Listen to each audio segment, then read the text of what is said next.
Hello, আসসালামু আলাইকুম। কেমন আছেন সবাই?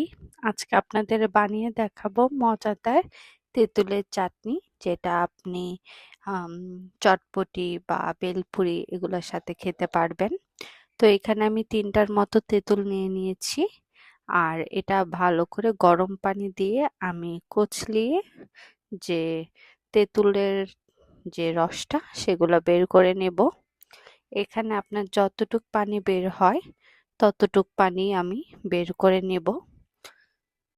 তেঁতুলের পানিতে আমি বের করে নেওয়ার পর আলাদা ছেঁকে রেখে দিব।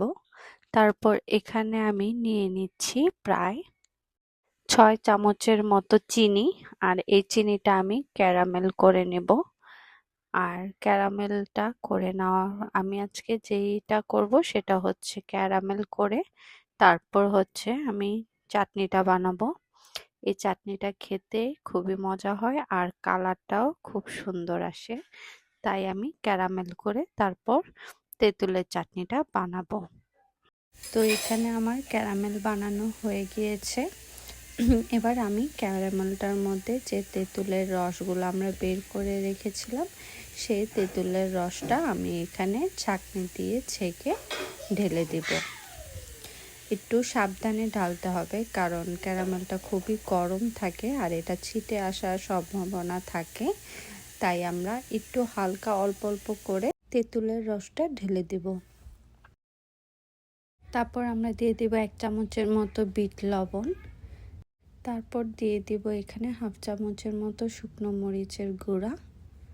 তারপর দিয়ে দিব এখানে 1 চা চামচ জিরা গুঁড়া। তারপর দিয়ে দিচ্ছি 1 চা চামচ চিলি ফ্লেক্স। তারপর দিয়ে দিচ্ছি এখানে 1 চামচ চটপটির মশলা। চটপটি বা চাট মশলা যেটা থাকে সেটা আমি 1 চামচ দিয়ে দিব। দিয়ে ভালো করে নেড়ে নিব। চাটনিটা ঘন হওয়ার আগ পর্যন্ত জাল দিতে থাকবেন।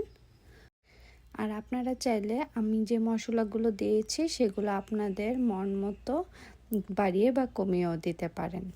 তো আজকে এই পর্যন্তই। সবাই ভালো থাকেন, সুস্থ থাকেন। আল্লাহ হাফেজ।